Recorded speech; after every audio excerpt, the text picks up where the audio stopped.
Hello everyone. बच्चों, स्वागत है आपका O2 डिजिटल एजुकेशन में। मैं तरुण, आपका जीव विज्ञान का टीचर। आज हम हिंदी मीडियम में ऊतक, टिश्यू जिनको बोल रहे हैं, ऊतक पढ़ने जा रहे हैं। बेटा, ऊतक जो है कोशिकाओं का समूह है। जैसा आप जानते हैं, इस धरती पर जितनी भी जैविक इकाई हैं या लाइफ है, जहां भी जिंदगी है जहां कोशिका है वहां।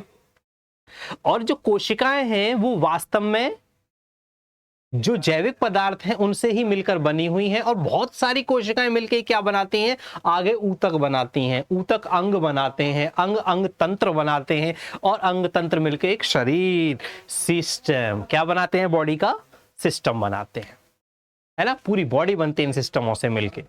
चाहे वह आपका डाइजेस्टिव सिस्टम हो, नर्वस सिस्टम हो, है ना, पाचन तंत्र हो, है ना, या फिर तंत्रिका तंत्र हो, है ना, परिसंचरण तंत्र हो, या फिर आपका त्वचीय जो आपका उपचर्म है, उपकला है। ये जितनी भी चीजें हैं सभी किससे मिलकर बनी हुई हैं? कोशिकाओं के समूह से मिलकर बनी हुई हैं।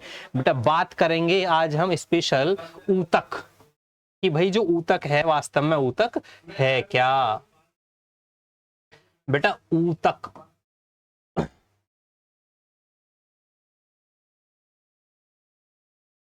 भाई जो ऊतक है, जो टिश्यू है,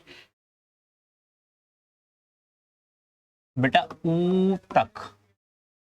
ऊतक वास्तव में क्या है? इंग्लिश में ऊतक को बोलते हैं टिश्यू।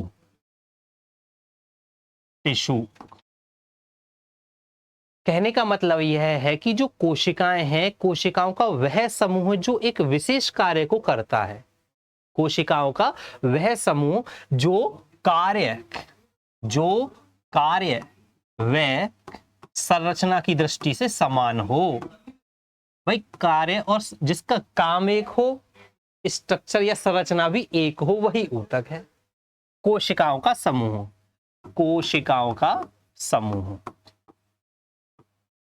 जो कोशिकाएं हैं उनका समूह, ठीक, कोशिकाओं का समूह है, ग्रुप। भाई वो समूह है जो कार्य व संरचना की दृष्टि से क्या हो बच्चों? समान हो, वही क्या है? ऊतक है।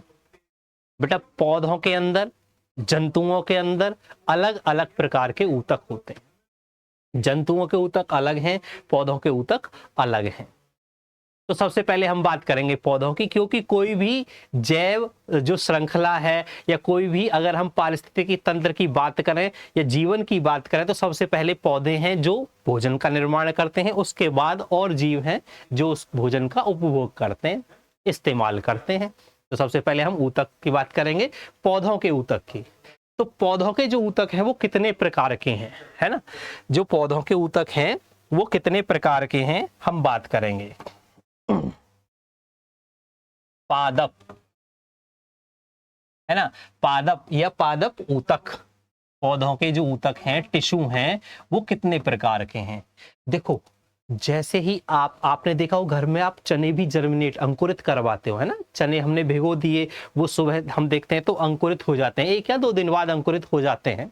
अंकुरित होने के बाद वहां पर जो एक संरचना निकल रही है, जो एक विशेष संरचना निकल रही है, सपोज हम बात करें, ये चना है भाई, चना है, ये सीड है कोई, है ना, कोई भी सीड है। अब यहां से जो अंकुरण हो रहा है, यहां से जो अंकुरण होगा, इस अंकुरण में जो विशेष प्रकार के ऊतक हैं जो शुरू में बन रहे हैं, वो ऊतक कैसे होते हैं?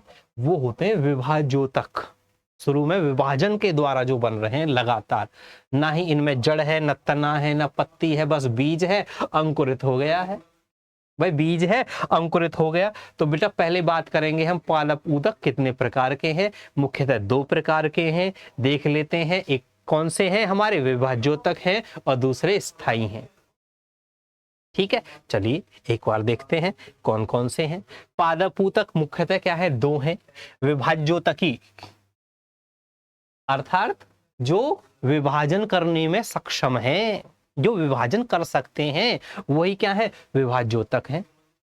ऊपर जो टॉप पर सबसे शीर्ष पर करे तो शीर्ष विभाज्योतक, ठीक है। जो अंदर करे वो अंत है, ठीक है। जो साइड में करे वो पार्श्व, है ना।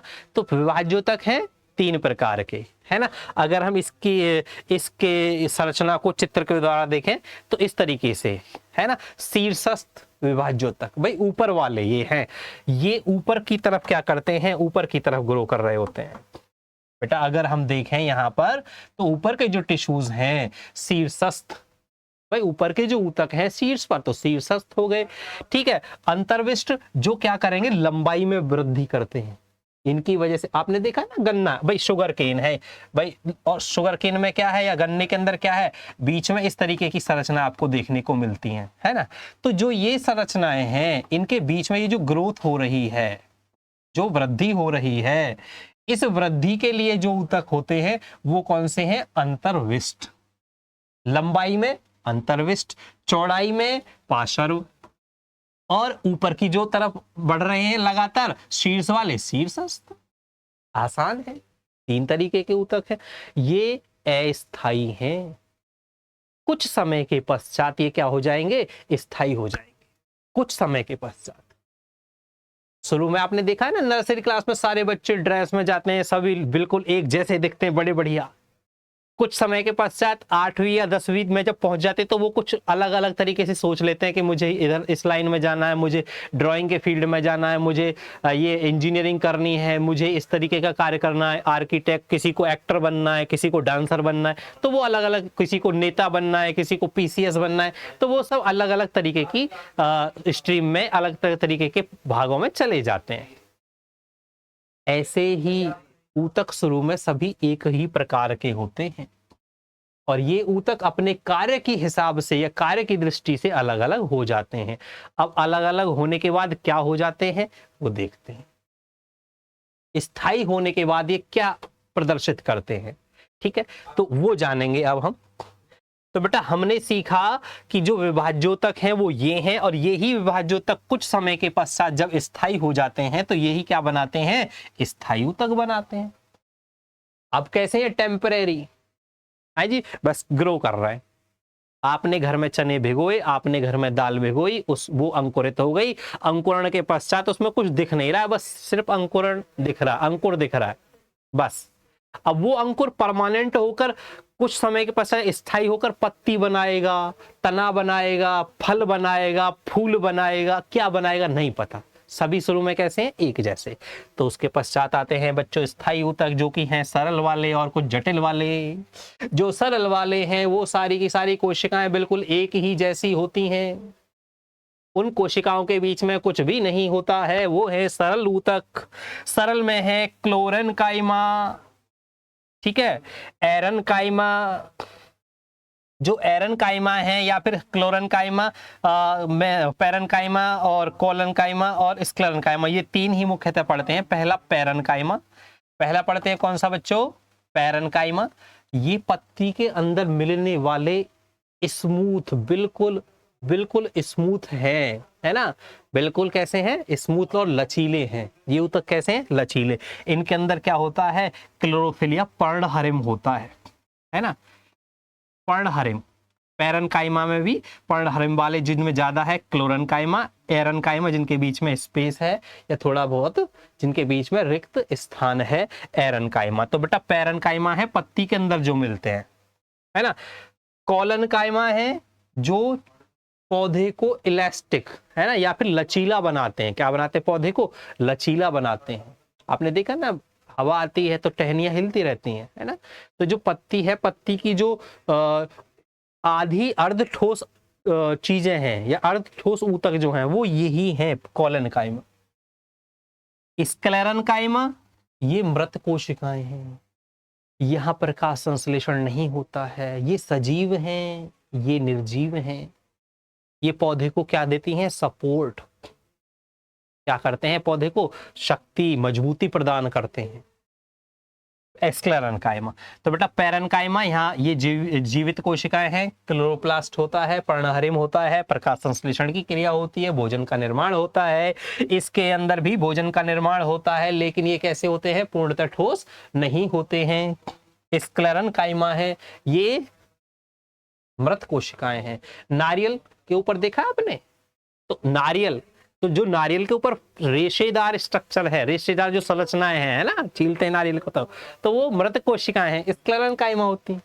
पत्ती है, बिल्कुल जो पत्ती हिलती रहती है, पत्ती में जो कोशिकाएं हैं वो कौन है, हमारी पैरन काइमा है, जिनमें क्लोरोप्लास्ट या फिर पर्णहरिम होता है, प्रकाश संश्लेषण का कार्य करती हैं। तो बेटा एक बार देखेंगे कि जो पैरन काइमा कौन सी हैं। ये पैरन काइमा, क्लोरन काइमा जो होती हैं, क्लोरन काइमा सिर्फ यहाँ पर थोड़ी सी अधिक कोशिका भित्ति इनकी क्या हो जाती है, कोशिका भित्ति इसमें अधिक होती है। तो ये क्लोरन काइमा से थोड़ी सी जो पैरन काइमा है, क्लोरन काइमा थोड़ी सी मजबूत होती है पैरन काइमा से। क्लोरन काइमा, पैरन काइमा से क्लोरन काइमा मजबूत होती हैं।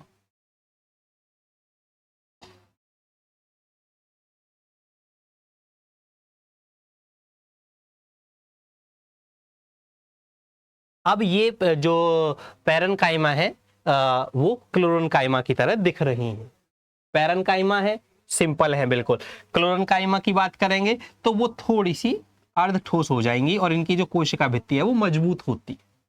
अगर स्क्लेरन काइमा की बात करेंगे, जो तीसरी वाली हैं, वो इस प्रकार की होती हैं और निर्जीव होती हैं। कैसी होती हैं, इस प्रकार की हैं और निर्जीव हैं। यहां पर एक केमिकल है, एक रसायन है जिसको कहते हैं लिग्निन, जो कि क्या है, लिग्निन। लिग्निन है जिसकी वजह से, लिग्निन की वजह से ये कोशिकाएं मजबूत हो जाती हैं। देखो यहां पर लिखा हुआ है कि अनुप्रस्थ काट है और एक अनुदैर्ध्य काट है। एक अनुप्रस्थ काट है और दूसरी कौन सी है, अनुदैर्ध्य काट है। जो अनुप्रस्थ काट है वह इस प्रकार से है ना, इस प्रकार से है। और जो अनुलंब काट है वह अनुदैर्ध्य इस प्रकार से है, ऊपर से ऐसे कट करें तो ये स्ट्रक्चर, ये संरचना ऐसी दिख रही है ना। ये बीच का भाग जो है यही वाला है। ये कोशिका अगर लंबी लंबी देखा जाए तो नीचे की तरफ इस तरीके से लंबाई में है ना, ऊपर की तरफ भी। तो हमने इसको बीच में से कट करके यहाँ पे देखा है, बीच से काट लिया है। ठीक है, तो बच्चों पैरन काइमा, कॉलन काइमा, स्क्लेरन काइमा, ठीक है, ये इस प्रकार की आपकी सरल स्थायी ऊतक है। बेटा अब बात करेंगे, इतना बड़ा पौधा है, चुपचाप खड़ा है, कोई एक्टिविटी उसके अंदर चल रही है या नहीं चल रही है।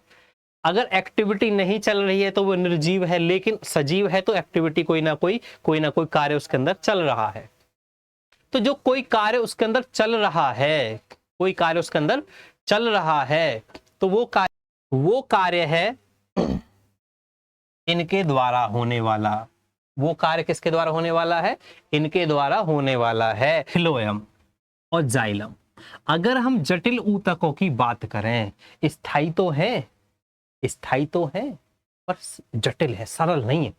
जटिल का मतलब क्या है, कहते हैं ना शॉपिंग कॉम्प्लेक्स। कॉम्प्लेक्स मतलब जटिल की इंग्लिश है कॉम्प्लेक्स। जैसे कहीं जाते हैं ना दुकान, दूध की दुकान भी है, राशन की दुकान भी है, सब्जी की दुकान भी है, फल की दुकान भी है, कुछ भी खरीद लो तो एक कॉम्प्लेक्स बोलते हैं ना, शॉपिंग कॉम्प्लेक्स, खरीदारी के लिए। ऐसे ही यहाँ पर भी क्या है, ये जटिल है, कॉम्प्लेक्स है। ट्रैकिड भी है, लंबी वाली कोशिकाएं भी, पतली भी हैं, फाइबर वाली भी हैं, जीवित भी हैं, निर्जीव भी हैं, सभी मिलेंगी। तो जाइलम है, जाइलम के अंदर 4 प्रकार की कोशिकाएं हैं। जाइलम का कार्य है जल का संवहन, फिलोएम का कार्य है फूड अर्थात भोजन का संवहन। भाई भोजन लेके जाएगा फिलोएम, जाइलम लेकर जाएगा जल, और जाइलम और फिलोएम के संयुक्त संरचना को या दोनों जो मिलकर एक संरचना बनाते हैं वो कहते हैं उसको संवहन। क्या कहते हैं उसको, संवहन। भाई संवहन ऊतक। तो जाइलम फिलोएम कौन है, संवहन ऊतक हैं। जाइलम लेकर जाएगा जल, जाइलम के अंदर है ट्रैकीड। ट्रैकीड है वो खाली पाइप, वो खाली पाइप जो पानी को नीचे से ऊपर लेके जाती है। जाइलम नीचे से ऊपर लेके जा रहा है। 30 मंजिल इमारत तक ऊंचे लंबे पौधे होते हैं। अगर सबसे लंबे पौधे की बात करें तो उसकी ऊंचाई है 115 से 20 मीटर, है ना। सिकोया नाम का पौधा है जी, सिकोया, सिकोया नाम का पौधा है। अब 30 मंजिल इमारत हो जाएगी फिट अगर बनाए जाए तो, देख लीजिए है ना, 125 मीटर, 100-125 मीटर अगर ऊंचा पौधा है तो उसके अंदर कितनी इतने ऊंचाई तक अगर पानी को पहुंचाने का कार्य कर रही हैं तो वो कर रही हैं कौन? वाहिकाएं। ट्रैकीड हैं, वाहिकाएं हैं, है ना, पैरेन्काइमा है, फाइबर है ना, कोशिकाएं हैं। ट्रैकीड उसमें भी सहायता करती हैं, ट्रैकीड है ना, कुछ पौधों में जैसे ट्रैकीड यहाँ पर, यहाँ से जल दूसरी को भेज देगी, दूसरी से जल अगली में चला जाएगा, तो इस तरीके से जो जल है वो स्तंभ के रूप में ऊपर तक पहुंचता रहता है। ठीक है, तो जो जल है वो पहुंचता रहता है ऊपर तक। ठीक, तो चलिए बेटा बात करते हैं हम आगे। हाँ जी हाँ, तो हम बात करेंगे आगे जाइलम की। अगर भागों की बात करें तो जाइलम के ये भाग हैं, ये ट्रैकीड है, ये वाहिका है, जाइलम फाइबर है। जाइलम पैरेन्काइमा की बात करें या जाइलम के रेशे की बात करें तो रेशे भी जाइलम के इस प्रकार के होते हैं। बस पैरेन्काइमा ही है जो सजीव हैं, जो सजीव हैं, बाकी ये सभी निर्जीव हैं, यहाँ पर कोई जिंदगी नहीं है। ठीक है, सजीव हैं ये, निर्जीव हैं ये सब, ये है वाहिकाएं, खाली पाइप की तरह। ठीक है, तो बेटा ये था जाइलम। और बात करें अगर दूसरा कि भाई जो भोजन को लेकर जाने का कार्य कर रही हैं वो है फ्लोएम। कौन है वो? फ्लोएम। फ्लोएम के अंदर भी 4 मुख्य भाग हैं, है ना। अगर मैं बात करूं फ्लोएम की तो फ्लोएम के अंदर भाई पहला तो हो गया कौन? चालनी कोशिकाएं। चालनी कोशिकाएं, ये नहीं चालनी कोशिकाएं बना दी, दो बना दीजिएगा, चालनी कोशिकाएं। ठीक, अब इन चालनी कोशिकाओं के साथ में रहती हैं कुछ सखी कोशिकाएं। सखी कोशिकाएं, जी हाँ, और इन सखी कोशिकाओं के साथ में रहते हैं वही जैसे जाइलम फाइबर और जाइलम पैरेन्काइमा, ऐसे ही फ्लोएम फाइबर और फ्लोएम पैरेन्काइमा। तो फ्लोएम पैरेन्काइमा बना दो। ठीक है, अगर चित्र की बात करें तो हमें इस तरीके से ये दिखता है फ्लोएम। ठीक है, फ्लोएम के जो फाइबर हैं या फ्लोएम के जो रेशे हैं बस वही क्या हैं? निर्जीव हैं। जबकि फ्लोएम में सभी क्या हैं? ये सभी कोशिकाएं सजीव हैं, ये सभी सजीव हैं, सभी सजीव हैं। ठीक, सभी सजीव हैं फ्लोएम के अंदर। बेटा आगे बात करेंगे अब हम जाइलम और फ्लोएम के बाद अगली वीडियो में बात करेंगे जंतु कोशिकाओं की। ठीक है, तो अब तक के लिए आज का जो टॉपिक है हमारा सिर्फ क्या था?